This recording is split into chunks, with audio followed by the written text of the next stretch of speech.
Well, I've seen people that come up to me. They recognize John Maxwell, they recognize Dr. Amen, and things like that. And then I do advise that everyone get a certification through either International Coaching Federation, because that's the governing body that's really trying to elevate the coaching profession. And that's the first thing that a lot of organizations or people will look for now. Now they're getting more informed and they're seeing if you're really certified by a governing body, because the governing body is really our watchdog.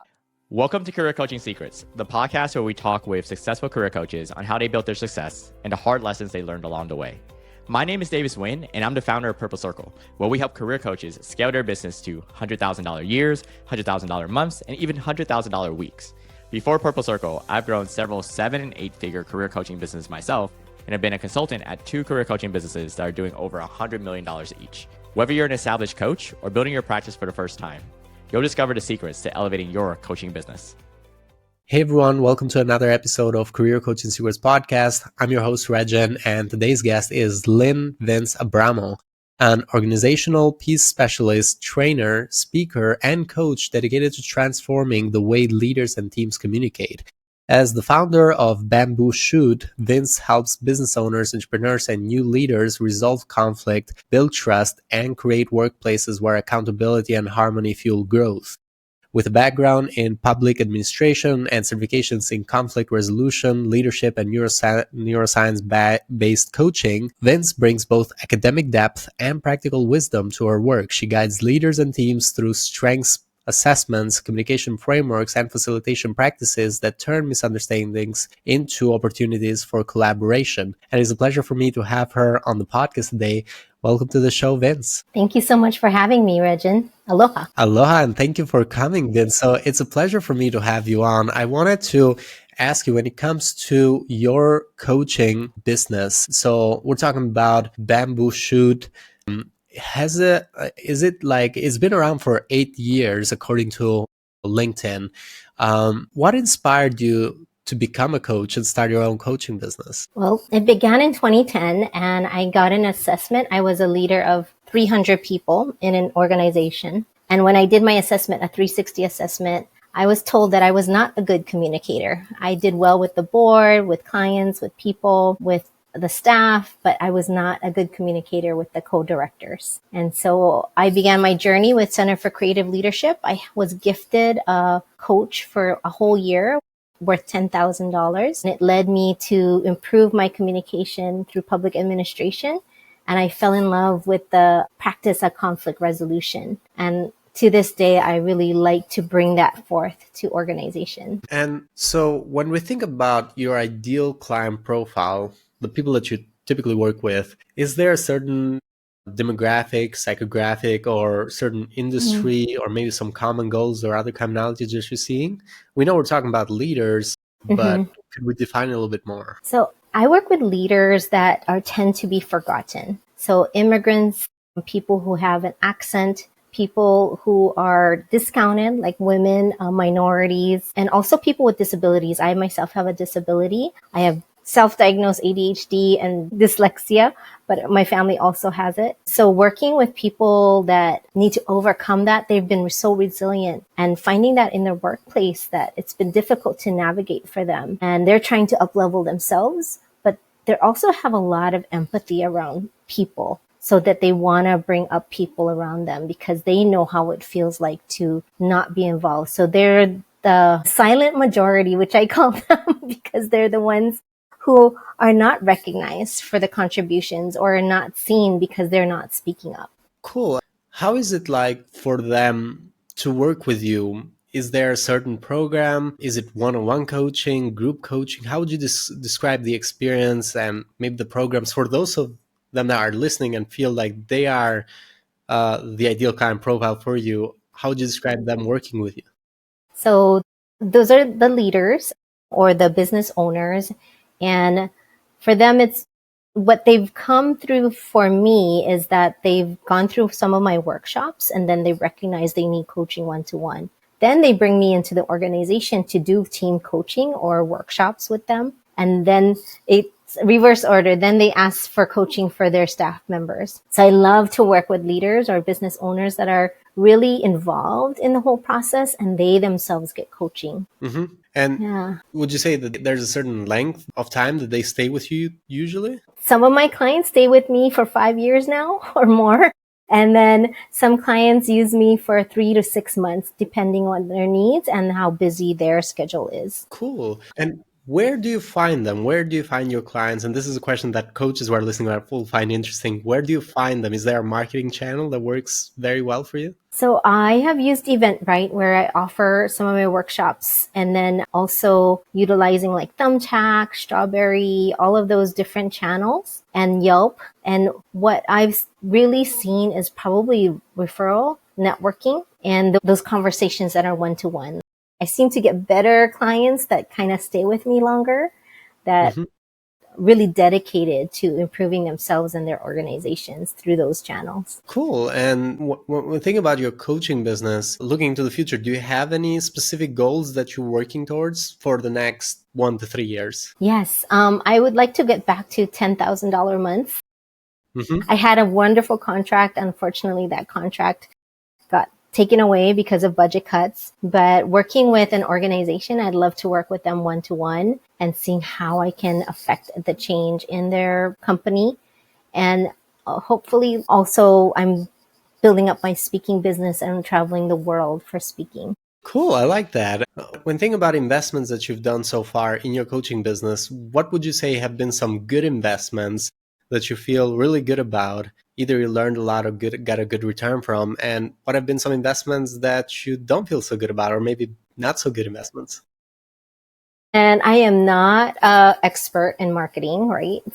Stumbling through marketing for the first maybe 3 to 4 years of my business has been difficult. But the first thing was getting a real clarity on what type of marketing platform I wanted. So I went with High Level because it's all in one, capsulated. And then I also got a virtual assistant who's very good at marketing, and she like takes over everything. She tells me what to do. She creates my scripts for me now.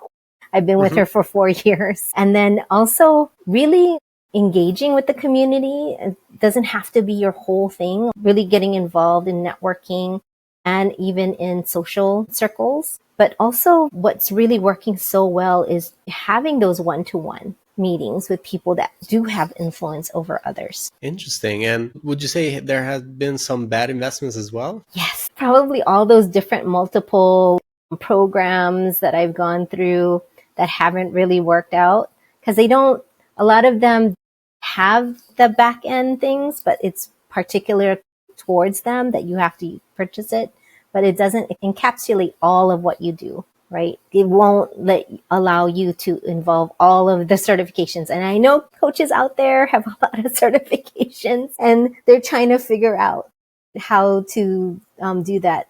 And do not, like, I had the calendar in one place, I had like social media in another place, but when I had it all in one platform, it made life so much easier for me and my virtual assistant. And it makes sense to me. And actually, from the research we did last year, what we found, I'm not surprised about what you just said. What we found is that the certifications turned out to be the investment that had the lowest return because they're expensive. First of all, they're not cheap. They might be good for someone who has not done coaching at all ever and wants to learn sort of like the basics, the frame, get some training on how to do coaching.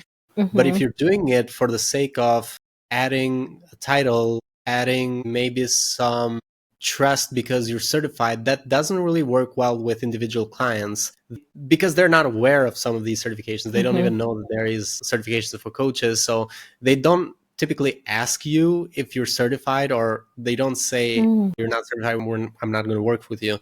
The only case where that happens is when companies get involved. So individuals Mm-hmm. don't know much about it, but if companies Yes. get involved, and typically companies have had experience with coaches before, so they know they can filter through these certifications. So some Mm-hmm. companies will ask for your certification, but that is the only case where the certification actually starts to pay off. Well, I've seen people that come up to me, they recognize John Maxwell, they recognize Dr. Amen, and things like that. And then I do advise that everyone get a certification through either International Coaching Federation, because that's the governing body that's really trying to elevate the coaching profession. And that's the first thing that a lot of organizations or people will look for now. Now they're getting more informed and they're seeing if you're really certified by a governing body, because the governing body is really our watchdog for clients. And the clients can complain about us, can tell us like what's working or what not, it's not. And we have accountability. We have to fulfill a continuing education and we have to renew every 3 years for that certification. Yeah, and makes sense to me because the coaching industry is definitely not regulated so far. Yes. And maybe the ICF is trying to do something there. So what is a challenge for you right now? When thinking about your coaching business, and you talk about your goal as well, what is a challenge for you right now that you're trying to solve for next? So I'm rebuilding my business. Like I said, I've lost a huge contract and I'm trying to figure out where my next niche is. I've been working on with leaders and with business owners, but now I'm really niching down because of my disability and working with people. This year, I've been invited to Move United with people that are going to the Paralympics. I just was invited to another organization that have people with cognitive disabilities. So I'm like, okay, this is where God's leading me. So I'm seeing how I can address that clientele and how can I be of service to them. So how does that look like now on my website? How does that look like on social media? Things like that. Because I know what it feels like to be discriminated and I want to have that connection with people. Cool. That's great. That's awesome. And for all the coaches who are listening, and this is the final question, for all the coaches who are listening that are trying to scale their impact as a coach, what advice would you give to these coaches? And you can think about it as advice you'd give to yourself. So you don't have to overthink who is going to receive the advice. Always ask for help. That's the biggest advice because we tend to silo ourselves. As a communication coach, I didn't work well with that. When I started my business, I'm like, oh, I should be reaching out to more to others. So when I was doing networking, they have that expertise. They have that expertise. And really be discerning, right? Really think about what will work for you and how it fits for you. How does it resonate with you? But the biggest one is get your certification early under a governing body.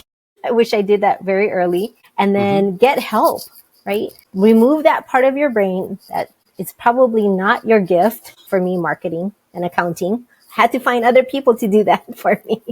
So then I was able to do create my systems and my processes, but also my content for my clients. Cool. Thank you. You're welcome. Thank you for that advice, Vince. And thank you so much for coming to our show today. For anyone who wants to connect with you and reach out to you, they can go into LinkedIn, look Lynn Vince Abramo. They'll be able to find your profile. They can also go into the website bambooshoot.co. They'll be able to find you there as well. Is there any other way people could reach out with you or connect with you? Yep.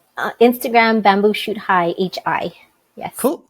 Awesome. Thank you so much, Vince. It was a pleasure to have you on the show. That's it for this episode of Career Coaching Secrets. If you enjoyed this conversation, you can subscribe on YouTube, Spotify, Apple Podcasts, or wherever you're listening to this episode to catch future episodes. This podcast was brought to you by Purple Circle, where we help career coaches scale their business to $100,000 years, $100,000 months, or even $100,000 weeks, all without burning out and making sure that you're making the impact and having the life that you want. To learn more about our community and how we can help you, visit joinpurplecircle.com.